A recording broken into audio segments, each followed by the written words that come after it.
सबसे पहले मैं सभी देशवासियों की ओर से अपने देश के शिक्षक समुदाय को नमन करती हूँ।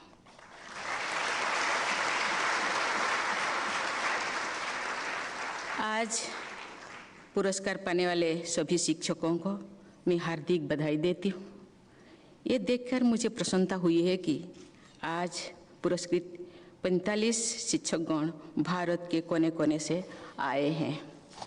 उनमें एक दिव्यांग शिक्षक तथा 18 महिला शिक्षकों को पुरस्कृत करके मुझे विशेष प्रसन्नता हुई है। इस समारोह के प्रभावी आयोजन तथा शिक्षा के क्षेत्र में किए जा रहे अनेक प्रयासों के लिए मैं श्री धर्मेंद्र प्रधान जी तथा शिक्षा मंत्रालय की पूरी टीम को प्रशंसा करती हूँ। प्रिय शिक्षकगण, शिक्षक दिवस के इस अवसर पर मैं अपने उन शिक्षकों का सादर स्मरण करती हूँ जिन्होंने मुझे न सिर्फ पढ़ाया बल्कि प्यार भी दिया और संघर्ष करने की प्रेरणा भी दी। अपने परिवार व शिक्षकों के मार्गदर्शन के बल पर मैं कॉलेज जाने वाली अपने गांव की पहली बेटी बनी।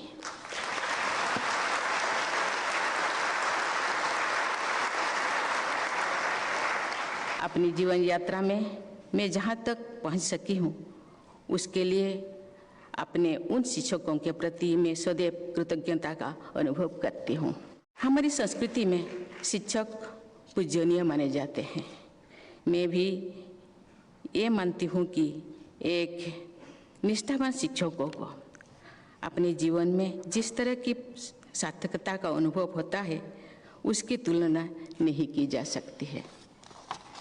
शायद इसलिए जब भारत के दूसरे राष्ट्रपति डॉक्टर राधाकृष्ण के प्रशंसकों ने उनका जन्मदिन मनाने का प्रस्ताव रखा तो उस विश्व प्रसिद्ध दार्शनिक, लेखक एवं स्टेट्समैन ने ये इच्छा जाहिर की कि उनका जन्मदिन शिक्षक दिवस के रूप में मनाया जाए।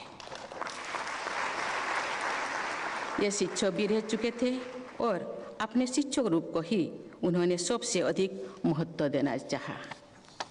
भारत के एक अन्य महान पूर्व राष्ट्रपति डॉक्टर APJ अब्दुल कलाम से एक समारोह में पूछा गया कि वो एक वैज्ञानिक के रूप में याद किया जाएंगे अथवा एक राष्ट्रपति के रूप में। कलाम साहब ने जवाब दिया कि वे चाहेंगे कि उन्हें एक टीचर के रूप में याद किया जाए।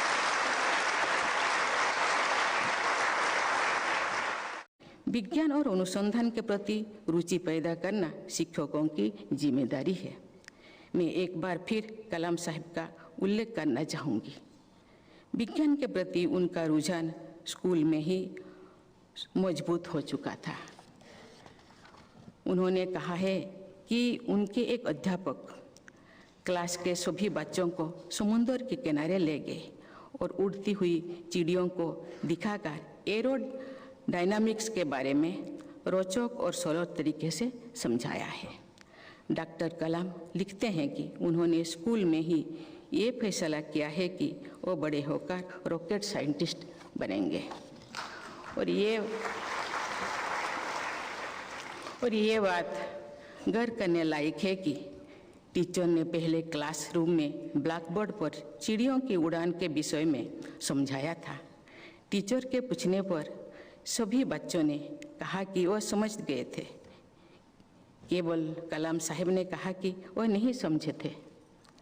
अंत में ये स्पष्ट हुआ कि असल में कोई भी बच्चा विषय को नहीं समझ गया था।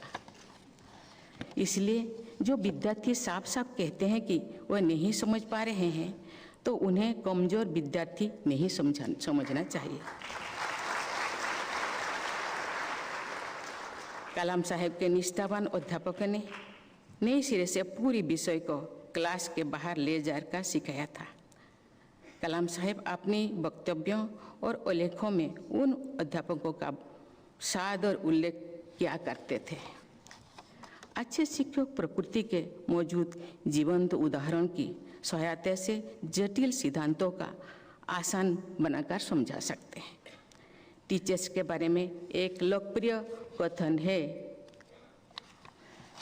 The medical teacher tales, good teacher explains, the superior teacher demonstrates, the great teacher inspires. अर्थात सामान्य शिक्षक जानकारी देते हैं, अच्छे शिक्षक समझाते हैं, श्रेष्ठ शिक्षक करके दिखाते हैं, महान शिक्षक प्रेरणा देते हैं। मैं कहना चाहूँगी कि एक आदर्श शिक्षक में चारों बातें होती है।